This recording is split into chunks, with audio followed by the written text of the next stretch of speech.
My name is Aurora Thompson, 35 years old, living in Portland, Oregon. If someone saw me now, a self-made woman who built a successful real estate career, they might assume I was raised in love and fairness. They'd be wrong. I grew up in a cream-colored two-story house in a quiet suburb, where everything was labeled fairness, happiness, model family. But in that picture, I was the background, while my sister Clarissa was the bright centerpiece. From the moment Clarissa was born, when I was just 4, I understood where I stood. No one said it aloud, but every glance, every decision, every compliment, every hug pointed in one direction. The first time I truly felt it was on my 10th birthday. All I wanted was a small sleepover with a few close friends. But Mom said the budget was tight, so I could only invite 2. I nodded, trying not to show my disappointment. 3 weeks later, Clarissa turned 6 and had a giant bounce castle in the backyard. A team of professional entertainers and over 20 kids running around like it was a school carnival. My mom, in a brand new floral dress, beamed next to a 3-tier pink cake and told everyone, "Our princess only turned 6 once." I stood at the window clutching the tiny cupcake she gave me, feeling like I'd been erased from the family photo. My dad, David Thompson, was a quiet structural engineer, and my mom, Elaine, worked at a small accounting office near downtown. They weren't wealthy, but they were far from struggling. Still, for me, everything was always later.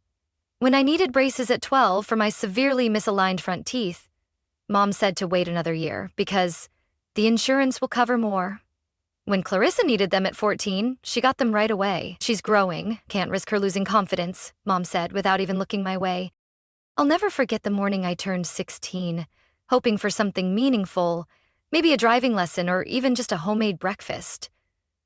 All I found was a crooked donut with a slanted candle and a generic greeting card. I didn't cry. I had learned not to. 2 years later, when Clarissa turned 16, our parents handed her the keys to a used red Mazda that was nicer than most cars my college friends drove. "She works hard, needs a car for yoga class and her part-time job," my dad said, as if I hadn't been biking 45 minutes to a weekend grocery store shift when I was in 11th grade. Clarissa never had to work. Her only responsibility was school, and even then her grades were average at best. But Mom always defended her, saying she's sensitive, needs support. And me? I had to be independent because I was stronger. That strength wasn't natural. It was forged from every time I was overlooked, every time I was left behind. I started babysitting at 13, and by 16 I was waiting tables at an Italian restaurant. When I got into Oregon State with a partial scholarship, I juggled 3 jobs, working at the library, brewing coffee in the mornings, and assisting in evening classes. And my parents? They sent me $800 per semester with a reminder, "Make it stretch, it's not easy." 3 years later, Clarissa got into an expensive private art school in California. Tuition was nearly $40,000 a year, but my parents told me calmly, "She can't manage money like you. You're good at it. She's not." It's not that I didn't love my family, I did, deeply. But that love, over time, became like a door, slammed repeatedly by the wind. Eventually, it came off the hinges, silent and broken. I was never called the pride of the family, even though my GPA was consistently high, even though I graduated on time without asking for help. I got used to walking into family gatherings and hearing conversations about Clarissa. "She has such an eye for color. She has a unique sense of style. She just needs the right mentor to shine." No one asked how many homes I'd sold. No one knew I won Best Rookie Realtor my first year on the job. I was Aurora, the eldest, the one they didn't need to worry about, the one who had to carry the load so things kept moving. But just when I thought I'd made peace with that role, a single decision shattered everything I had tried to hold together.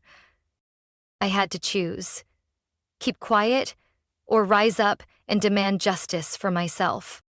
I left home at 18 with an old suitcase, a partial scholarship, and $600 hidden at the bottom of my backpack. My door at Oregon State was cramped, shared with 2 classmates. We all balanced class schedules and side jobs like tightrope walkers. By day, I attended lectures. Evenings, I worked as a library assistant. Mornings, I brewed coffee at Blackbird's Coffee 3 blocks from campus. On weekends, I took warehouse shifts at a small grocery store in the East District. Some nights, I passed out at my desk, earbuds still in, listening to rushed lecture recordings. No one told me to keep pushing. No one needed to. My parents occasionally sent a few $100 each term with a message, "Keep that GPA up." I did, just enough to keep the scholarship, never extra. When Clarissa started at that private California college, Mom called to say, "We'll cover everything for her. You understand. She just can't manage like you." The words sliced through me like a clean blade. Quick, but deep. The year I graduated, the real estate market crashed hard. Half-built structures stood empty like rib cages without hearts. No one was hiring, no one was buying. I didn't quit. I took an admin job at a small realty firm outside Eugene. Unrelated to my investment degree, but it let me learn. Paperwork, pricing strategies, reading a client's face. At night, I took a fast-track licensing course in a musty building with flickering fluorescent lights. I learned everything by doing it to myself. How to comfort a recently laid-off dreamer, how to spot an undervalued listing, how to stay composed when a deal collapsed at the last minute. I rented a 1-bedroom dump above an auto shop. Moldy walls, leaky faucet, window view of beer cans and oil stains. I drove a '99 Pontiac Sunfire. Every week, something new rattled. Some days, I lived on instant noodles with mustard and eggs because veggies were out of reach. Clarissa, meanwhile, posted Sunday brunch photos in Malibu with her new boyfriend, captioned, "Life's about vibes, not plans." I turned off my phone and went back to fixing the listing for a rental that had sat untouched for 3 months. My first year, I sold just 3 homes, 2 from employee referrals, 1 from a lost client. I didn't earn enough to fly home for Thanksgiving, but I held on. Then came the turning point. March next year. I helped Mrs. Muriel, a widow in her 60s, sell her riverside cottage so she could move into assisted living. No kids. Just an old cat and skeptical eyes when someone knocked. I didn't sell to just anyone. I imagined living there myself. I hosted free open houses, passed out hand-printed flyers, brought muffins and free coffee. A week later, a newlywed couple signed. They cried in my arms, saying they thought they'd never find a place they could afford. Mrs. Muriel referred me to her sister. Just divorced, needed to sell her beach house in Newport. That sister sent me to her friend Caroline, a wealthy client who wanted to transfer her estate before moving to Europe. Caroline was the first to introduce me to the high-end market, and once you get in, if you're bold and ready, you don't go back. I still remember my first deal over $500,000, a home I cleaned brick by brick, photographed at sunset. I sent Mom a picture of me standing at the gate, white shirt, red stamped contract in hand. She replied with a clapping emoji. Nothing else. I don't resent them anymore. They gave Clarissa softness and safety. Me, I got the lesson of survival. I learned fast. If I didn't pull myself up, no one else would. At 29, I bought my first home, a studio apartment in the Pearl District with floor-to-ceiling windows facing the river, paid with saved commissions, no loans. I placed a small painting on the kitchen shelf, a swallow flying toward the sun, with the words, "No flight path is made for those afraid to take off." I hung it myself with a drill at 3 a.m. after closing 2 deals back to back. One thought echoed. Don't expect others to believe in your worth if you won't protect it yourself. And just a few years later, I had to put that belief to the test against the most unexpected betrayal my family had ever delivered. A wedding gift, a house, and a truth buried under the disguise of family love. The call came on a gloomy Monday afternoon, right after I wrapped up a showing with the pickiest clients I'd dealt with all week. The screen lit up. Dad. Harold Thompson. He rarely called during work hours. I answered. His voice was hoarse, as if someone had stripped the strength from his throat. Aurora? I lost my job, he said flatly. Corporate restructuring. After 25 years. They don't have room for someone like me anymore. I leaned back against the car door, fingers tightening around my phone. My father, once head of engineering at a major construction firm in Salem, always woke up early, wore his tie straight, and never took more than 4 consecutive days off. Losing his job wasn't just losing income. It was losing identity. Can you come home this weekend? He asked, barely above a whisper. I drove 3.5 hours through damp forest roads back to the house I had left 17 years ago. It still looked the same. Red brick, black shingled roof, navy blue front door. But the light inside felt heavier somehow. Mom was at the dining table, her left arm braced in aluminum, elbow wrapped in bandages, face pale. Rheumatoid arthritis, she explained when I asked. It's flaring up badly this month. The biologics stopped working. Doctor says we need to switch to a new treatment plan, but it's not cheap. In the middle of the table sat a thick stack of unopened mail. I picked it up. Past due notices, medical bills, warning letters from the bank. My chest tightened. I had never seen them this defeated. The people who once taught me to hold my head high now bowed under the weight of numbers printed in cold black ink. We just need a few months, Mom said, avoiding eye contact. Until the new insurance kicks in, until your father finds something. I sat quietly, mind spinning. I had nearly $40,000 in savings, meant for the down payment on my second condo. My real estate income was steady, but not bottomless. I had responsibilities to myself, but I couldn't turn my back on them either. That night, I couldn't sleep. I wrote down every option, comparing each possibility. By dawn, as sunlight barely crept through the backyard pines, I walked into the kitchen and placed an envelope on the table. I cover the mortgage every month until things stabilize. That includes property taxes, insurance, and the medical expenses your coverage doesn't pay. Mom, you just focus on getting better. Dad, take your time finding a job without the pressure. I'm not letting you lose this house.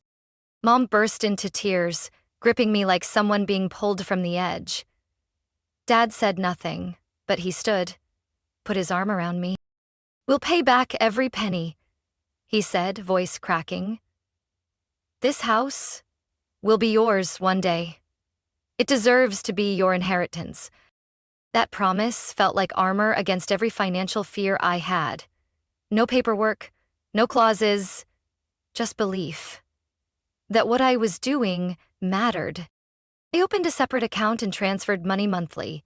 Account name? Thompson Mortgage Support. I personally contacted the bank, monitored every threshold, made sure no payments slipped through. I even hired contractors to fix the heating system, patch the leaking roof, and clear the yard once Mom's joints made it impossible. Clarissa? She was still in San Diego, posting pictures of organic lunches with captions like, "Nourish your soul before your stomach." Not a single check-in. Not a dime sent. Still, I didn't care. Doing the right thing made me feel stronger. Each monthly transfer felt like a vow. To never become heartless just because others had been heartless to me. Dad later took on a temporary consulting job in Eugene, part-time, no benefits, but enough to make him feel useful again. Mom began the new biologic treatment. It was working better, easing the pain. I kept visiting once a month, bringing groceries, medications, insurance forms. Maplewood House was no longer something I avoided.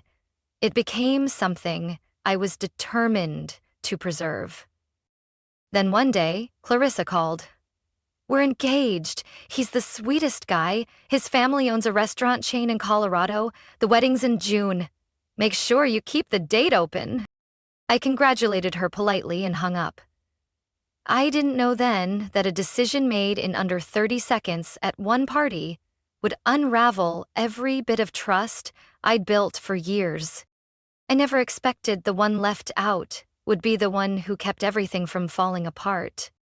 Clarissa met Jeremy at a meditation retreat in Santa Barbara, one of those reconnect with your divine feminine energy events she found on Instagram. 3 weeks later, she sent a photo of the engagement ring, a pear-shaped diamond the size of my thumbnail, reflecting so much light I had to dim my screen to look at it. Jeremy Blackwell, 37, only son of the founders of a high-end restaurant group serving ultra-wealthy clients from Aspen to Napa Valley. A Wharton grad, he ran the family's financial division and frequently appeared in gourmet and investment magazines. Clarissa, with a degree in visual wellness, taught yoga twice a week at a coastal studio and suddenly became the fiancée of the elite. My parents were in. Mom called immediately. Jeremy's so polite, sweetheart, always invites me to lunch, even pulls out my chair. I've never seen Clarissa this happy. I was processing home loan files for a difficult client when my phone blew up. Pictures of Clarissa on a yacht, hugging white orchids. Romantic dinners overlooking San Diego Bay, wine glasses perfectly placed, candlelight glowing. Every caption read like, "I've waited my whole life for this love," or, "When you meet the one, the universe realigns itself." And Mom? She talked like she was planning a royal wedding. Every call revolved around organic, vegan menus, imported Italian linen napkins, or whether to book a solo violinist for the ceremony. Dad suddenly became busy. "I'm helping Clarissa scout venues for the engagement party," he said when I asked about the roofing bill from last month. "Jeremy wants something with a wine room and a rooftop terrace. It'll be pricey, but worth it." I had transferred $2,400 to my parents' account the week before, covering pipe repairs and Mom's new medication. They thanked me, then instantly changed the subject. "Do you think champagne or rosé gold would look better on my dress?" I thought I misheard. The house I was funding, every tax, insurance, and flood coverage premium, was now draped in upgrades. Silk curtains, frosted crystal chandeliers from Canada, taupe walls repainted to match the nature-inspired wedding palette. They hired landscapers, bought lavender bushes, and repaved the stone path. I dropped by unannounced on a Friday afternoon to find Mom standing on a chair testing candle heights for ambiance. "We're thinking of hosting both the engagement and pre-wedding dinner here," she said brightly, no mention of the $800 prescription I'd just covered. "The house looks just as nice as any resort now." I asked gently, "Where did the money come from for all this?" She blinked. "Oh, a little from savings. Clarissa said she'd chip in after the wedding. Jeremy added some, too." I said nothing. Not from shock, but to keep the fury from boiling over. Every month, I sent nearly $3,000 to keep that house afloat. They were using it to redecorate for a wedding backdrop, for someone who hadn't contributed a cent. They didn't ask. They didn't think they needed to. They assumed I wouldn't mind. Just like always. Clarissa stayed breezy. "You'll be at the engagement, right? We're thinking of a vineyard in Sonoma. Real low-key, only about 70 guests," she texted, alongside a photo of her Monique Luyère gown. Price tag, $9,800. Not once did she ask, "How's Mom doing?" Or, "You're still helping with the mortgage, right?" I started realizing I wasn't part of the picture they were painting. I was just the frame. Every detail, every light, every subject revolved around Clarissa, the one they loved unconditionally. Even though she'd never brought stability to anyone. At Mom's birthday dinner, I showed up with a cake from her once favorite bakery. The door opened and I heard laughter coming from the kitchen. Clarissa, Jeremy, and my parents were sampling wine. In the living room were wedding invitation albums, floral mock-ups, and a guest list printed on a large wooden board. I stepped in, set the cake on the table, no one noticed. Mom turned around, slightly startled. "Aurora? I thought you had work." I didn't respond. I sat down, poured myself a glass of water, and observed in silence. Not a single person asked if I had eaten or how I was doing. When Clarissa showed off her ring for the 6th time that night, my father exclaimed, "So proud to see you starting your new life in this house." I froze. This house? I mean, if all goes well? He glanced at Mom. She avoided my eyes. It hit me like a punch to the chest. Something was being hidden. I finished my water. The only thing in that room that didn't taste fake. Inside me, a door creaked open, letting in the scent of betrayal simmering just beneath the surface. They were preparing for something bigger, and I was being pushed out, bit by bit, using the very money I sent every month. Clarissa's wedding was held at the Fairmont Olympic Hotel in Seattle, a venue where just booking the ballroom could have covered my entire first year of college. I didn't get to choose my bridesmaid dress. Clarissa sent me a link and told me to order that exact design in that exact color to match the theme. No one asked if I was free, just assumed I'd be there. I arrived on time, sitting silently in the prep room where Clarissa was surrounded by a makeup artist, hairstylist, photographer, and 3 personal assistants. Outside, white orchids hung in a garden, candles flickered, and soft harp music drifted in from the banquet hall. Jeremy appeared in a custom-tailored black tuxedo. My mother nearly cried from joy. I sat quietly in a corner, watching the same hands that once wiped my nose with a shirt sleeve now tremble while adjusting a silk scarf for their favorite daughter. The reception began after the civil ceremony. Everything flowed perfectly. Clarissa entered the hall like a Greek goddess, sheer lace gown studded with crystals, 5-foot train trailing behind her on the dark wood floor. The guests were all from business circles, media, and a few familiar faces from finance magazines. I caught a few puzzled stares my way. Perhaps because they'd never heard Clarissa had a sister. After the main course, the soft clink of a spoon against a wine glass echoed. My father stood up, face flushed from wine and emotion. It's incredible to witness our little girl stepping into married life. Clarissa, you deserve a stable, loving beginning. So, he turned to Jeremy and Clarissa. Your mother and I have decided to gift you the house on Maplewood Drive as a wedding present. A home to begin this new journey. Applause erupted. Clarissa brought her hand to her mouth, as if she didn't know beforehand, eyes glistening with tears. Jeremy kissed her forehead, whispered something that made her laugh, and she clung tightly to his arm. I went rigid, my fingers clenched around the icy champagne glass, arms trembling, heart pumping in strange, jolted rhythms, as if an invisible hand was squeezing it tight. The house I'd been funding for 5 years publicly declared theirs. No mention of me, not a single thank you. Not even a glance toward the daughter who saved that house from foreclosure. I stepped outside, needing air.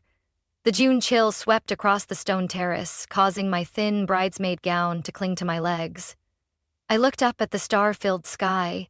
Twinkling lights hung on the trellis, music still drifting from the hall, Clarissa dancing her first dance. My mother beamed by the DJ booth, directing the flow of the evening. I used to think that if I gave enough, sacrificed enough, they'd see I mattered too. I was wrong. When the party ended, I didn't grab a taxi back to the hotel. I drove 2.5 hours straight to Maplewood Drive. The porch lights were still on, lawn freshly trimmed, wedding decorations taped to the windows. I sat in the driver's seat for a long time, fingers tapping the steering wheel. Less than 10 minutes later, my parents' car pulled into the driveway. Still in their formal clothes, they froze when they saw me. "What are you doing here?" Mom asked, her voice light but visibly unsettled. "We need to talk," I replied. We entered the house. The sofa I'd bought for them 3 years ago was still front and center, now draped in pristine white lace. Clarissa's wedding photo had replaced my parents' anniversary picture on the cabinet. I sat down and looked at them. "Why didn't you tell me?" "About transferring ownership. About using my money to pay off the mortgage, and then signing it over to Clarissa." Dad stayed silent. Mom glanced at him, then looked me straight in the eye. Because you wouldn't understand. You're independent, you have your own place, a stable job. You don't need this house. I don't need it? I've sent over $160,000 in the past 5 years to keep this house out of foreclosure. I paid for roof repairs, Mom's medicine, property taxes. Without me, this house wouldn't exist. You did it because you wanted to. We didn't force you. I let out a cold laugh. You didn't force me, but you promised. That this would be part of my inheritance. That everything I gave was an investment in my future. Yet every decision was made behind my back. Dad sighed, resting his hands on his knees. Clarissa is starting a family. She and Jeremy need a foundation. You already have your own life. Not everyone's strong enough to stand on their own like you. That hit like a bullet to the chest. Strong. They always used that word to justify leaving me behind. I stood up, saying nothing more. As I passed the kitchen, I glanced at the fridge.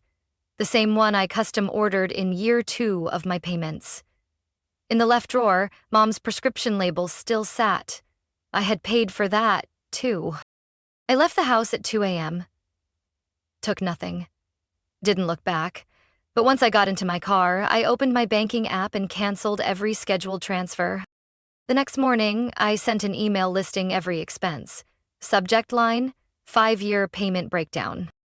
At the bottom, I wrote one sentence. As of today, I have no further obligation to the house or anyone in it. That same morning, I sat in front of my laptop. No coffee, no background music. Just the sharp clack of keys breaking the silence of my apartment. I opened the spreadsheet I'd kept for years, every payment I'd made for the house on Maplewood Drive. Each line a moment I told myself that helping meant love, that responsibility meant growth. Grand total, $167,420, including minor costs like summer water filter replacements and the deposit for the new heating system last year. At the bottom, I added, all transactions have attached receipt. The email was sent at 8:12 a.m. Subject, financial support summary of immediate termination of use. No emotions attached, no apologies, no pleas for understanding. 10 minutes later, my phone buzzed. Dad. I didn't pick up. By noon, Mom texted, "You're overreacting. Families shouldn't keep score like this." I put the phone aside and continued reviewing my real estate contracts. By evening, Clarissa called.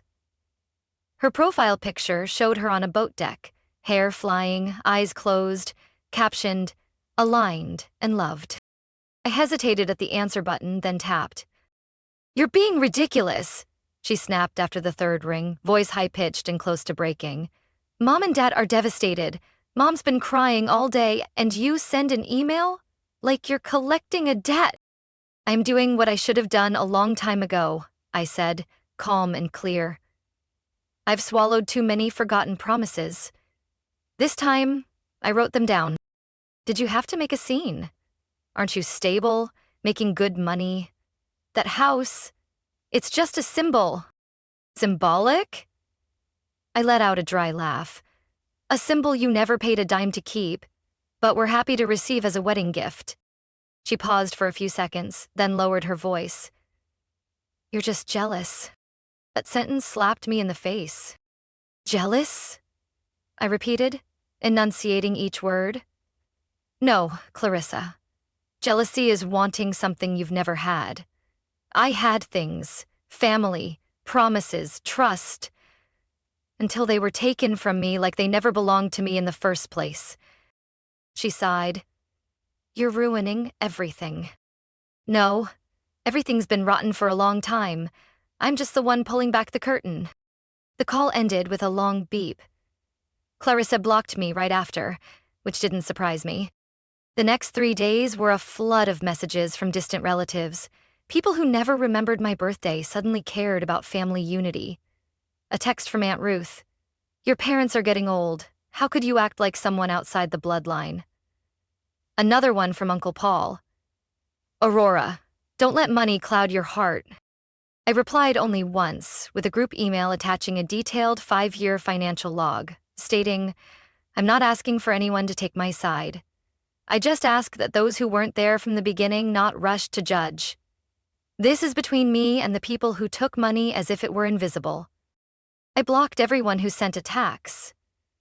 There's no reason to stay connected with people who only show up for the drama. In the meantime, I realized something had shifted inside me.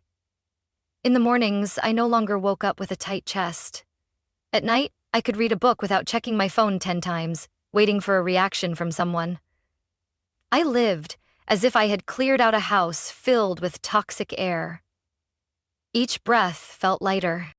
Rachel, the only close friend who stayed consistently in my life over the past 10 years, invited me over for dinner. When I told her about Clarissa, she wasn't surprised. "You've told me before," she said, placing a grilled mushroom on my plate. "You were always the support beam in that house they built around Clarissa." "Yeah," I replied, "and now they've used that beam to build the stage for her wedding." "At least," she shrugged, "you're no longer an audience member in a play you don't want to watch." I smiled. It turns out, the relief of not relying on the validation of people who never truly saw me is immense. 3 days later, my mother called. The caller ID showed her old desk phone from the school where she used to work. I picked up. "Do you have a moment to talk?" Her voice was softer, less sharp. "Depends on what about." "Your father and I were looking for a place to stay temporarily. Clarissa and Jeremy are leaving for Europe for 3 months, and they need their space. We were thinking, if your vacation house in Ashland isn't booked yet." I set the phone down on the table and stared out the window. In the distance, the Cascade Mountains were draped in white snow, silent like they had never witnessed a storm. I lifted the phone back to my ear. "No," I said firmly. "Can't you reconsider? Just for a few months? That house is my space. No one is entitled to it without my consent." Her tone shifted. "After all we've done for you." I cut her off. "I did a lot for everyone, for years. Now, I'm doing for myself." The call ended in silence. No argument, no further pleading. I put the phone aside and turned back to my screen. Tomorrow's home viewings were fully booked. The permit application for the new development project in Eugene had just been approved. By late August, my work schedule was so packed I had to split it into 2 calendars, one for private clients and another for the new residential project in Hillsborough. I began expanding my team, hiring an assistant, reinvesting in marketing. My apartment on the 18th floor often stayed lit until 3 a.m., not from insomnia, but because I was rebuilding, right from the ruins. On weekends, I drove to Ashland. The 3-bedroom cabin overlooking a small lake was still the only place that made my breathing feel normal. I replaced the wood floors, repainted the office, bought a vintage reading lamp from an old furniture store. Every piece was chosen with care, as if I were designing a space no one else had the right to touch. During that time, Rachel visited often, bringing homemade pastries or just stopping by to brew coffee and read together. We didn't talk much, nor did we avoid family topics. She understood me more than anyone else, not because we'd known each other long, but because she never judged me by my last name or my role in someone else's story. I also started therapy. My psychologist, Madeline, was around 60, formerly a social worker before becoming a personal therapist. The way she asked questions never made me feel dissected. She didn't tell me to forgive or urge reconciliation. She just asked one thing. "Aurora, if you had nothing left to prove, how would you live?" That question stayed with me all week. I brought it to Ashland, placed it on my desk like a compass. The answer wasn't fully clear yet, but I knew I had stepped out of a house where everything had always been distributed by a priority list. I was never at the top of. One Monday morning, while reviewing the interior design mock-ups for a model home in Westlake, my assistant knocked on the small meeting room door. "There's a Mr. Harold Thompson here to see you. No appointment. Says he's your father." I looked up from my screen, a chill running down my spine. I nodded. My father walked in. Dark gray suit, no tie, more gray in his hair, cheeks a little sunken. He held a brown paper bag from the bakery I used to love. Dark chocolate-covered dried cherries, he said softly, placing it on the table. You used to eat them every time we went house hunting in Beaverton. I didn't touch the bag. I simply gestured to the chair. You've got 30 minutes before my next meeting. He nodded, clasped his hands tightly on his lap.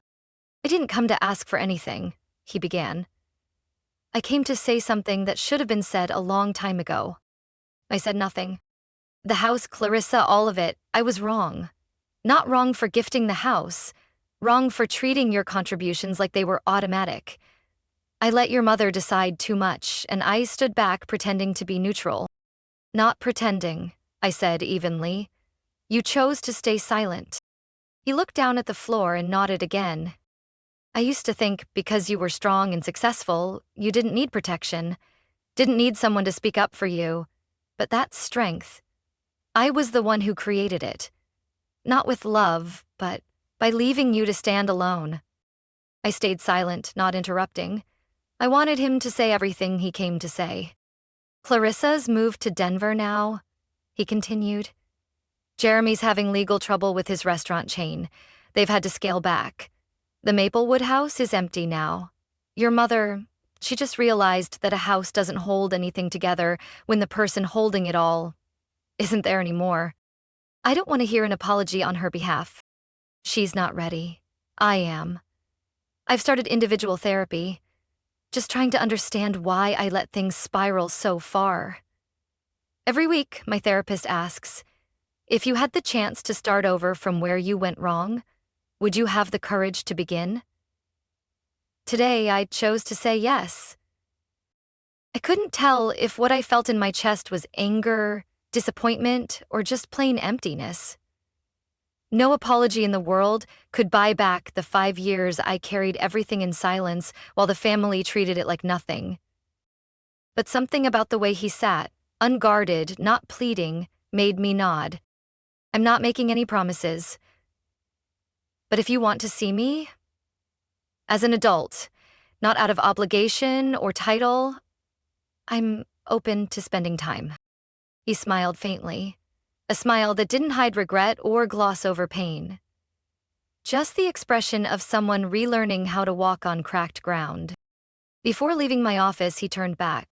Thank you for not shutting the door forever.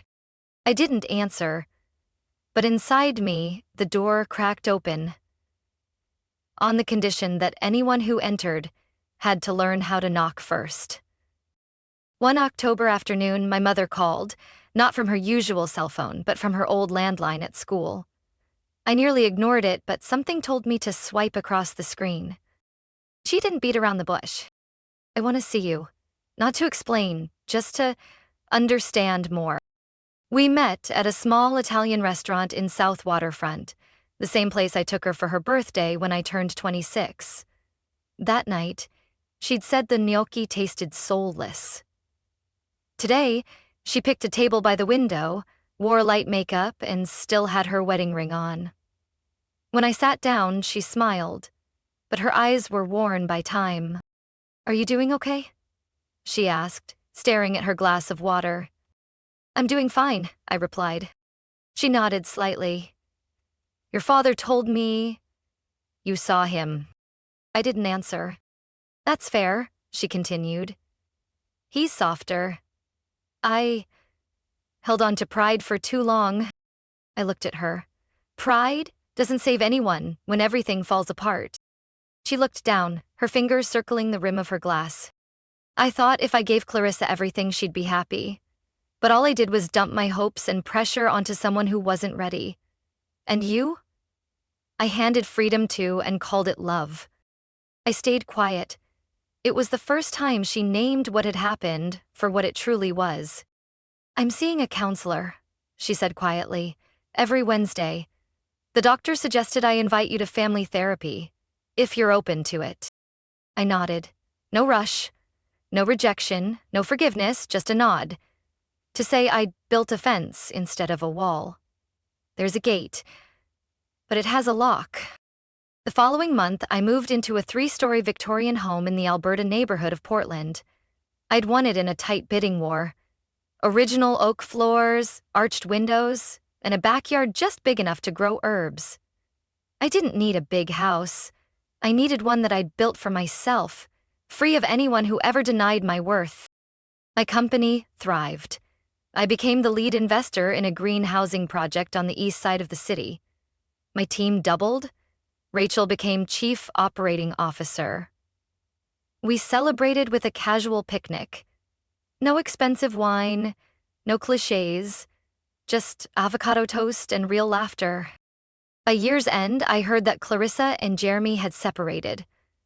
Word spread from one of Jeremy's former colleagues, the same one trying to sell the family brand for half its original valuation. Clarissa's most recent post was a somber selfie in an empty living room. The caption read, "What doesn't kill you teaches you the harshest lessons." I didn't like it. Didn't message. But I drove past Maplewood Drive on a rainy afternoon. The house now had a "for sale" sign on the lawn. Peeling paint, curtains half drawn. Nothing left that looked like a future I once believed in. My parents weren't there. They were renting a 2-bedroom unit in a senior living community in Tigard, a little over a 20-minute drive from downtown. Occasionally, I stopped by on Sundays, unannounced. My mother brewed chamomile tea. My father talked about his new yoga group. We never brought up the past. But every small action, a genuine eye contact, a real question, laid a new brick on the once broken path. Clarissa stayed silent. No one forced contact. I heard she moved back to California, rented a room near the beach, started teaching yoga again and writing a blog. The last time I saw her name was in a short podcast clip about letting go of material things. Not sarcastic, just fitting for someone who built her future from gifts that weren't hers. Family therapy started 5 months later. The first sessions felt like boulders. My mother cried often. I stayed expressionless, like a windshield in the rain. But eventually we learned not to interrupt each other, learned not to defend by tallying up past sacrifices. One day, Madeleine asked, "If you could choose again, what's the first thing each of you would change?" My mother said, "I would stop measuring my daughter by the things I lacked." I said, "I would stop believing sacrifice was the only path to being loved." We looked at each other. No tears, no hug, but I felt the fence gate swing just a bit wider. I no longer hope for things to go back to how they were. I don't need to, because now I've built a life where every connection, old or new, has to meet 2 conditions: respect and fairness. Family, if it survives only through the weight one person carries, isn't kinship. It's a burden wrapped in emotional ribbon. It only becomes real when everyone accepts responsibility and stops hiding behind hurt. Aurora's story is a powerful reminder that kindness should never be mistaken for obligation. In a family shaped by favoritism and unspoken expectations, she courageously drew a line to protect her worth. Through pain, she rebuilt her life and redefined what family means. A place not everyone earns a right to stay in, unless they meet it with respect and fairness. What's your take on Aurora's decision? Was she too firm, or was it the boundary she needed to heal? Share your thoughts in the comments, and don't forget to follow the channel for more heartfelt family stories like this one.